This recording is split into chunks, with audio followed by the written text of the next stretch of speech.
I actually didn't expect a city to trigger existential crisis, but it did.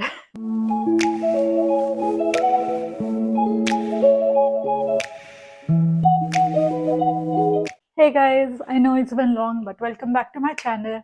If you're new here, I'm Tanya. I help people understand themselves better so that they can find clarity, confidence, and purpose. To give you some context, I was actually recovering from 5 years of burnout of toxic work life balance.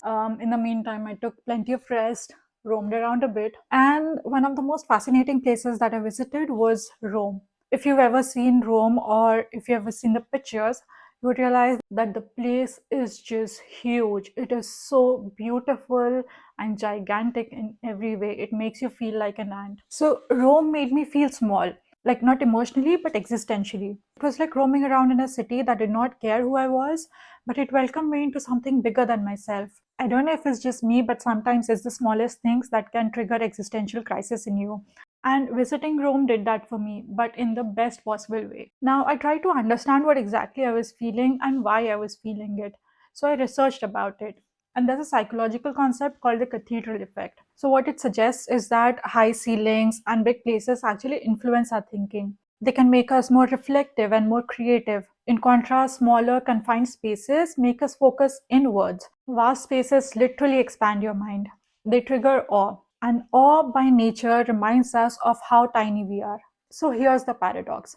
Feeling small doesn't always mean weakness, right? It means that you're about to grow. Studies on awe show that when we feel small in the face of something vast, we're open to more learning, more generous, and even more connected to others. Why? Because our ego takes a back seat and that creates room for curiosity. So it got me thinking, would I rather be in a space that makes me feel small but provides endless opportunities of growth, or I would stay in a place that makes me feel equal, comfortable? Of course, there's a certain beauty in feeling equal. Familiarity is validating. Comfort makes us feel safe.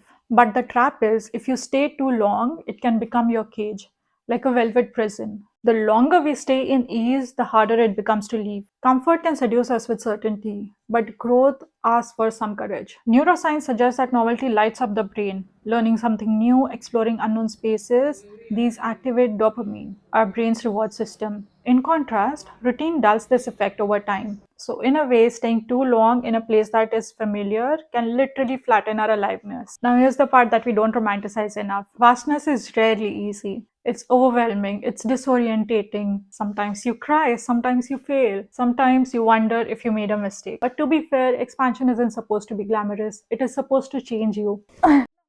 Now let's take this in a spiritual angle. Some spiritual traditions teach that awe is the beginning of wisdom. When we finally realize how small we are released from the illusion of control. And that's when we truly start living. Maybe we don't need to be the main character all the time. And maybe sometimes we're just a supporting role in a much bigger story. But this isn't about romanticizing discomfort and demonizing safety. It's not really binary. Just like nature, life has many seasons. There are times when your nervous system needs stillness, like the past few months for me, where smallness feels grounding. And that's okay. But then there are times when your soul itches for more, when comfort turns into stagnation, and your spirit starts wanting to grow again. So the next time you experience existential crisis in a situation, ask yourself these questions. What space am I in right now? Comfort or expansion? Am I shrinking myself to fit a familiar life?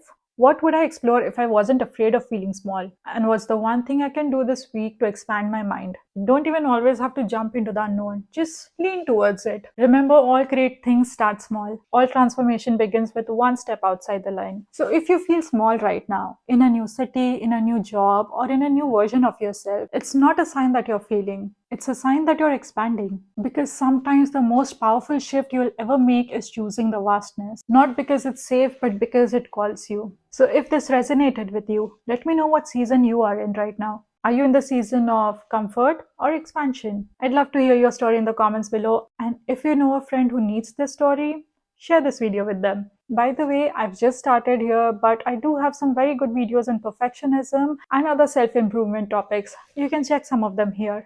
Do let me know what your thoughts are. See you next time. Bye.